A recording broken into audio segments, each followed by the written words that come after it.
ಪಾಣೆಮಂಗಳೂರಿನಲ್ಲಿ ಈಗಾಗಲೇ 2 ಸಂಪರ್ಕ ಸೇತುವೆಗಳನ್ನು ಹೊಂದಿರುವ ನೇತ್ರಾವತಿ ನದಿಗೆ ಮತ್ತೊಂದು ಸೇತುವೆ ನಿರ್ಮಾಣವಾಗಲಿದೆ. ಅಡ್ಡಹೊಳೆ ಬಿಸಿ ರೋಡ್ ಚತುಷ್ಪಥ ಹೆದ್ದಾರಿ ನಿರ್ಮಾಣದ ಹಿನ್ನೆಲೆಯಲ್ಲಿ ಪಾಣೆಮಂಗಳೂರಿನ ಕಾಂಕ್ರೀಟ್ ಸೇತುವೆಯ ಪಕ್ಕ ಇನ್ನೊಂದು ಸೇತುವೆ ನಿರ್ಮಾಣ ಕಾರ್ಯ ಆರಂಭಗೊಂಡಿದೆ. L&T ಸಂಸ್ಥೆ ಚತುಷ್ಪಥ ರಸ್ತೆ ಹಾಗೂ ಸೇತುವೆ ನಿರ್ಮಾಣದ ಗುತ್ತಿಗೆ ವಹಿಸಿಕೊಂಡಿದ್ದು, ಎಲ್ಲವೂ ಅಂದುಕೊಂಡಂತೆ ನಡೆದರೆ 1.5 ವರ್ಷದೊಳಗಾಗಿ ಸೇತುವೆ ನಿರ್ಮಾಣ ಕಾರ್ಯ ಪೂರ್ಣಗೊಳ್ಳಲಿದೆ. ಹೊಸ ಸೇತುವೆ ನಿರ್ಮಾಣಕ್ಕಾಗಿ ಪಾಣೆಮಂಗಳೂರು ನೆಹರು ನಗರದ ಬಳಿ ನೇತ್ರಾವತಿಯ ಈಗಿನ ಸೇತುವೆಯ ಪಕ್ಕ ಅರ್ಧ ಭಾಗ ನದಿಗೆ ಮಣ್ಣು ಹಾಕಲಾಗಿದೆ. ನದಿಯಲ್ಲಿ 6 ಮೀಟರ್ನಷ್ಟು ನೀರು ಸಂಗ್ರಹವಿರುವುದರಿಂದ ಕಾಮಗಾರಿ ನಡೆಸಲು ಅನುಕೂಲವಾಗುವ ನಿಟ್ಟಿನಲ್ಲಿ ನದಿಗೆ ಮಣ್ಣು ತುಂಬಿಸಲಾಗಿದೆ. 30,000 ಕ್ಯೂಬಿಕ್ ಮೀಟರ್ ಅಂದರೆ 3,000 ಲೋಡು ಮಣ್ಣನ್ನು ನದಿಗೆ ತುಂಬಿ ಸೇತುವೆ ನಿರ್ಮಾಣ ಕಾರ್ಯ ಆರಂಭಿಸಲಾಗಿದೆ.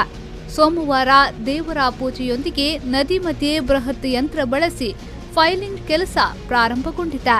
ಹೊಸ ಸೇತುವೆ ನಿರ್ಮಾಣಕ್ಕೆ ಒಟ್ಟು 11 ಆಧಾರ ಸ್ತಂಭ ನಿರ್ಮಾಣಗೊಳ್ಳಲಿದೆ. ಈ ವರ್ಷದ ಮಳೆಗಾಲ ಮುಂಚಿತವಾಗುವ ಮೊದಲೇ ಅಡಿಪಾಯ ನಿರ್ಮಾಣ ಕಾರ್ಯ ಪೂರ್ಣಗೊಳ್ಳಬೇಕು. ಒಂದೊಂದೇ ಅಡಿಪಾಯ ನಿರ್ಮಾಣ ಕಾಮಗಾರಿ ಪೂರ್ತಿಗೊಳ್ಳುತ್ತಿದ್ದಂತೆ ನದಿಗೆ ಹಾಕಿರುವ ಮಣ್ಣನ್ನು ನದಿಯಿಂದ ಮೇಲಕ್ಕೆತ್ತಲಾಗುತ್ತದೆ. ಈ ಮಳೆಗಾಲ ಮುಗಿದ ಬಳಿಕ ಇನ್ನೊಂದು ಬದಿಯಿಂದ ಮತ್ತೆ ನದಿಗೆ ಮಣ್ಣು ಹಾಕಿ ಉಳಿದ 6 ಆಧಾರ ಸ್ತಂಭಗಳಿಗೆ ಫೈಲಿಂಗ್ ಕಾರ್ಯ ನಡೆಯಲಿದೆ.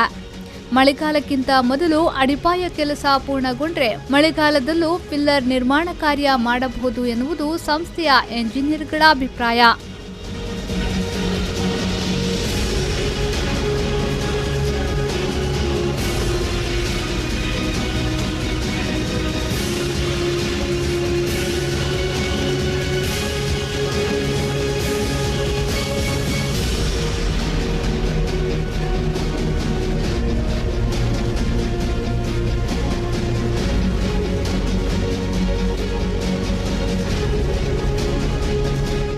ಪಾಣೆಮಂಗಳೂರಿನ ಕಾಂಕ್ರೀಟ್ ಸೇತುವೆ ಪಕ್ಕ ನಿರ್ಮಾಣಗೊಳ್ಳುವ ಹೊಸ ಸೇತುವೆ 375 ಮೀಟರ್ ಉದ್ದ ಇದ್ದು 12.5 metre ಅಗಲವಿದೆ.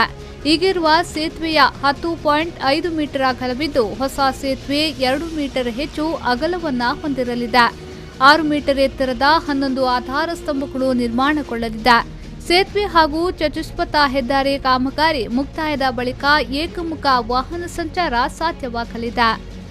Sandeep Salian, V4 News 24/7 Bantwal.